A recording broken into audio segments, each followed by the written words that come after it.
Suppose, suppose you run a business and need 1 crore for expansion. You go to the bank, but bank manager says, पहले अपना credit rating दिखाइए.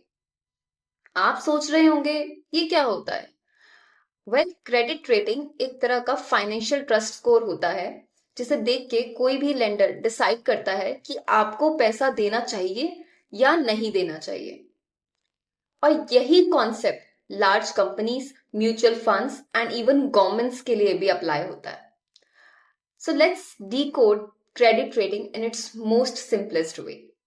Hey everyone, welcome back to Insight into Finance, जहां हम finance को बनाते हैं simple और relatable.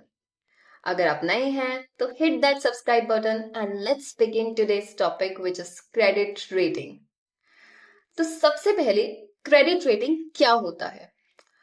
Well, जिस तरह से हमारे स्कूल की एक रिपोर्ट कार्ड होती है, क्रेडिट रेटिंग भी एक तरह का रिपोर्ट कार्ड ही है. ये रिपोर्ट कार्ड है कंपनी के लिए, बैंक के लिए एंड इवन गवर्नमेंट के लिए, जो बताता है कि वो अपने लोन या डेट को रीपे करने में कितने कैपेबल हैं. ये रेटिंग बनाते हैं कुछ स्पेशलाइज्ड एजेंसीज, जैसे कि इंडिया में है CRISIL, ICRA, care ratings, globally देखा जाए तो एसएनपी. अब इनके कुछ रेटिंग के स्केल्स होते हैं, जैसे कि सबसे टॉप मोस्ट जो रेटिंग होती है वो होती है ट्रिपल ए, जो एक्सट्रीमली एक्सट्रीमली परफेक्ट और एक्सीलेंट मानी जाती है, which means it has the strong repayment capacity. Double A rating and single जो ए रेटिंग होती है वो गुड मानी जाती है, एक तरह की गुड रेटिंग मानी जाती है and you can still invest. And triple B rating जो होती है इन्वेस्टमेंट वर्दी होती है बट रिस्क भी इन्वॉल्व होता है, so you need to research on that. Double B rating, single B rating and C rating ये रिस्की बोरोवर्स होते हैं. And D is the default, that means पैसा वापस मिलने के चांसेस बहुत ही कम होते हैं. एंड इस रेटिंग से पता चलता है कि कंपनी कितनी फाइनेंशियली स्टेबल है. अब सवाल आता है कि क्रेडिट रेटिंग क्यों मैटर करती है? ये रेटिंग किस लिए होती है? क्या यूजेस होते हैं? वेल, क्रेडिट रेटिंग इसलिए इंपॉर्टेंट होती है जब भी कंपनी को कोई लोन लेती है, जब वो बॉन्ड्स या डिबेंचर्स इश्यू करती है, जब म्यूचुअल फंड्स उनके इंस्ट्रूमेंट्स में इन्वेस्ट करते हैं, जब कोई बैंक उनको कोई कंपनी को क्रेडिट फैसिलिटी देता है. उन केसेस में क्रेडिट रेटिंग बहुत मैटर करती हैं, क्योंकि जितनी अच्छी क्रेडिट रेटिंग होगी, जितनी बेटर क्रेडिट रेटिंग होगी, इंटरेस्ट रेट कम मिलेगा, ट्रस्ट ज्यादा होगा एंड मार्केट इमेज भी उतनी ही ज्यादा स्ट्रांग होगी. अब पुअर रेटिंग होगी तो पुअर रेटिंग का मतलब कि इंटरेस्ट कॉस्ट बढ़ेगी, हाई इंटरेस्ट कॉस्ट होगा, स्ट्रिक्ट टर्म्स होंगी एंड बोरोइंग कैपेसिटी लिमिटेड हो जाएगी. इसलिए हर कंपनी चाहती है कि उनकी रेटिंग स्ट्रांग हो. अब क्रेडिट रेटिंग एक तरह का कॉर्पोरेट अनाउंसमेंट ही है, क्योंकि अगर कोई कंपनी पब्लिकली लिस्टेड है तो उसकी क्रेडिट रेटिंग चेंज होना एक तरह का कॉर्पोरेट मूव माना जाता है. अगर कोई भी कंपनी की रेटिंग अपग्रेड या डिग्रेड होती है तो कंपनी को मैंडेटरी उस अपग्रेडेशन को या डिग्रेडेशन को एनएससी या फिर बीएससी की वेबसाइट पे अनाउंस करना होता है. ये अनाउंसमेंट्स काफी इंपॉर्टेंट होती है, क्योंकि ये शो करती है कि कंपनी की फाइनेंशियल हेल्थ कितनी इंप्रूव हो रही है.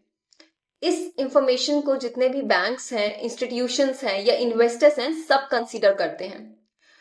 फॉर एग्जाम्पल, मेरी कंपनी है इनसाइट फर्नीचर लिमिटेड एंड मेरी कंपनी की रेटिंग अपग्रेड हो गई ट्रिपल बी से ए तक. इसका मतलब मेरी कंपनी जो है वो अपने फाइनेंसेस को इंप्रूव कर रही है. On the other hand, let's say मेरी कंपनी की क्रेडिट रेटिंग डाउनग्रेड हो गई ए क्रेडिट रेटिंग से डबल बी तक. इट मींस रेटिंग एजेंसी के एनालिसिस में कुछ रिस्क फैक्टर्स आए होंगे, तभी ये रेटिंग कंसीडर करी गई है. चलिए इसे एक थोड़ा और एग्जाम्पल के साथ समझते हैं. मान लीजिए मेरी कंपनी है again insight furniture limited. Year 1 में मैंने 1 करोड़ का लोन लिया. ईएमआई भी टाइम पे दे रही हूँ और रेटिंग असाइन हुई है BBB। ईयर 2 में डेट रिड्यूस हो गया एंड कैश फ्लोज इंप्रूव हो गए, तो रेटिंग अपग्रेड हो गई टू A।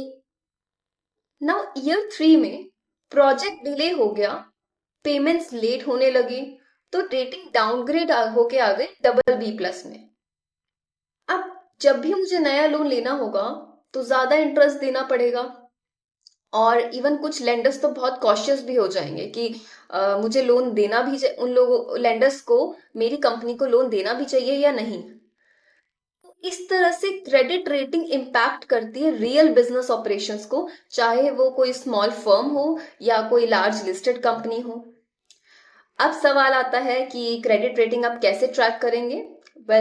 इसके बारे में आप एनएससी की वेबसाइट पे जा सकते हैं, जहां पर आप कॉर्पोरेट अनाउंसमेंट सेक्शन में सारी क्रेडिट रेटिंग की कॉर्पोरेट अनाउंसमेंट्स हर कंपनी की देख सकते हैं। और आप इनकी रेटिंग एजेंसीज की वेबसाइट्स पे भी जा सकते हैं, जैसे कि क्राइसिल की, केयर की, ICRA की, और screener.in पे भी जा सकते हैं, जहां पर आपको क्रेडिट रेटिंग मेंशन होती है कंपनी की, और कुछ ऑफिशियल रिलीजेस आती हैं और रिपोर्ट्स होते हैं जहां पर क्रेडिट रेटिंग मेंशन होता है। और ये रिपोर्ट्स आपको बताती हैं कि रेटिंग क्यों चेंज हुई है, इनकी क्या स्ट्रेंथ थी, क्या वीकनेस थी, फ्यूचर आउटलुक क्या है। तो ये रिपोर्ट्स काफी इंसाइटफुल होती हैं, स्पेशली लॉन्ग टर्म बिजनेस की अंडरस्टैंडिंग के लिए। तो ये था एक ब्रीफ क्रेडिट रेटिंग के बारे में। इसके बारे में और भी आगे आने वाली वीडियोस में आपको बताएंगे।